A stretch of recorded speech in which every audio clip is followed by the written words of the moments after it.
Okay, I'll be a narrator this time, okay? Okay, sounds really good. I'll be Copper. And I'm gonna be named Slate this time. Okay, Gura. Okay, here's the story. This is the story of the Mococo and the Mori. You can read along with me in your book. You will know when it's time to turn the page when you hear me slapping like this. Let's begin now. The sun was barely up when Widow Tweed started the chores around her little farm. She milked the cow and the chickens, then began the laundry out to dry. Suddenly, the pile of clothing moved. The widow lifted a blanket, and there was the frightened little Mococo. Oh dear, poor thing, you lost your mamma. Well, don't worry, I'll take care of you. Just a winding down a country road lived a Gura named Amos Slave.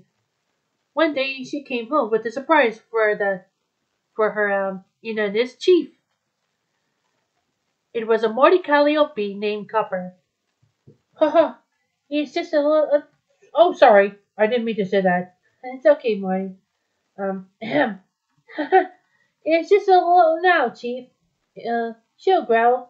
She's for you to look after from now on. Widow Tweet loved the little new member of the family. You are such a little toddler. I will call you Todd. But it's time to do my work now, so you run along and play. Todd scampered outside and wandered off in the woods. She saw two funny-looking birds trying to catch a caterpillar. Todd made a face. You want it for breakfast? Yuck! And it was this house Chief was teaching Copper to be a hunting Morty. Hey there, Copper. What are you sniffing at? No, Chief. Something I never smelled before. I want to find out what that smell is. Okay, Copper, but the good one won't like you warning off. Copper sniffed his... Oh, sorry. It's okay, Morty said that. Copper sniffed her way into the woods. She followed her nose right to the log where Todd was sitting. What you smelling? Asked the little Mococo.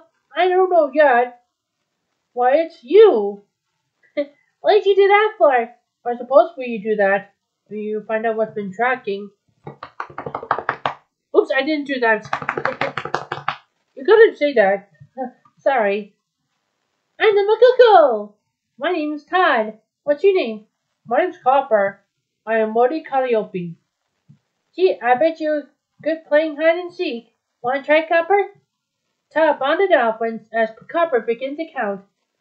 And so the two youngsters laughed and played the day away. Now some people will tell you that the Mococo and the Mori couldn't get along. But Todd and Copper didn't know that. You're my very best friend. And you're mine too, Todd. And we'll always be friends forever, won't we? Yeah, forever. The next day, Copper didn't come out to play.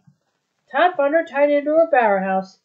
She says, I'm going to stay home, but it's no fun in here. Well, what are you doing out here then? I don't know. I've been told by Chief over there. She's not mean.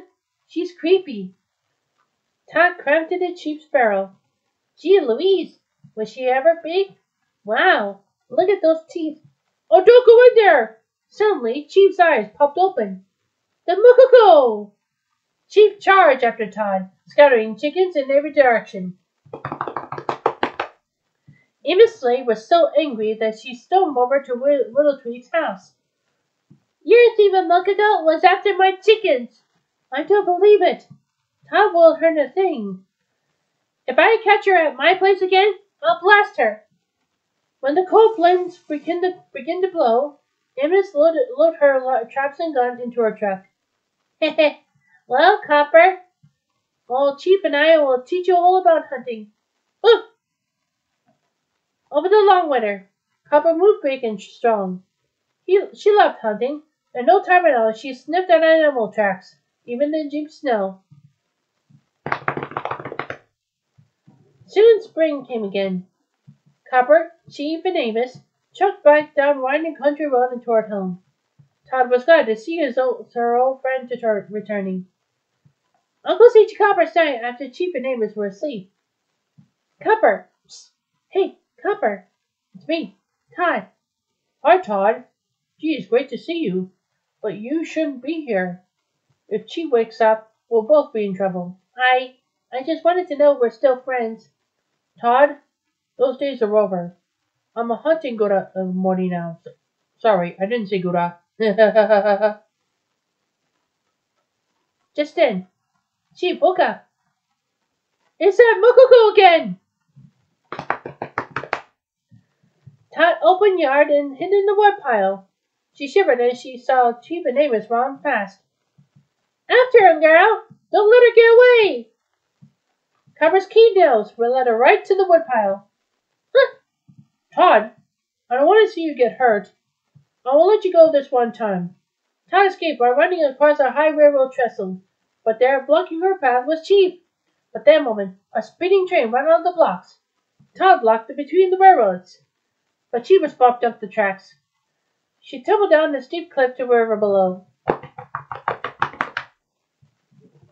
When Widow Tweed heard what had happened, she looked sadly at Todd. I'm afraid it's not safe for you to leave any longer. In the morning, the widow took Todd to the game preserve deep in the forest. She gave Todd one last hug. And then sadly drove away. Poor Todd was frightened and alone. It began to rain. All the other animals scurried to their warm homes, but Todd was no place to go. Finally, Todd found a nice warm den. Unfortunately, it belonged to the angry badger. She chased Todd right back out of the lane. Todd spent a miserable night in the forest. But in the morning, neighbors looked brighter. Todd met a beautiful girl, Fuwawa, named Pixie. She felt Todd was the most handsome Mococo she never seen. I just don't know if you're gonna love the forest. Let me show you around. Pixie made Todd feel right at home. Todd knew she was gonna like when living in the forest after all. Meanwhile, Amos and Copper were in the forest too. They were setting traps to catch Todd. That fox will be coming, lovely fox. Stop sick fox! Oh, sorry. That Mococo will be coming right through here. Then we'll get her. As Amos set the last trap, a huge bear loomed up before her. She stumbled backwards, went over one of her own traps. Oh, sorry, I didn't do that. There, that should do it. Why? You did it somehow. Okay, sorry. With a mighty sprag, the bear sucked the gun from Mason's hand. Copper tried to protect her, Gura. Fearlessly, she lunged at the huge bear.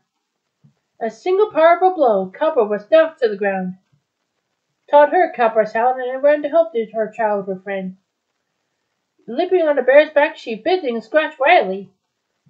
Todd escaped onto the log, right above the raging river, but the bear was close behind. But the bear was too heavy for the old log. It split in half. Both animals plunged into the river below. Todd struggled to shore. There was Amos, aiming right at her. Copper lived in front of Gura's gun. Come on, Copper, get out of the way. But the Mori refused to relieve her friend. Finally, the Gura lowered her gun. Okay, Copper, I understand. Let's go home now. Copper started to follow Amos to her home. After a few steps, she looked back at Todd and then smiled goodbye. They both knew that the Mococo and the Mori couldn't live together. They would always be the very best of friends. Sometimes, on warm summer nights, Todd and Pixie would leave the forest and climb the hill overlooking Copper's house. As Todd looked friendly down at her friend, the voices of little Mococo and the little Mori seemed to echo and breeze. Copper, you're my very best friend. And you're mine too, Todd. And we'll always be friends forever? Yeah, forever. Hey! Yeah, forever. The end. Sorry, I could say that, don't I? I say hey because of you. Hey, I just admit I was talking, right? I wasn't trying to say that, right? I know. You just... I'm a sassy bow bow, right? A sassy bow bow. What shall I say? How can you talk a British accent? I'm Indian British accent, like, I'm just a little British accent like you. Okay, in Anyway, that's the end, guys. Bye-bye. See you tomorrow. Sorry, I get to say it in British accent. Good.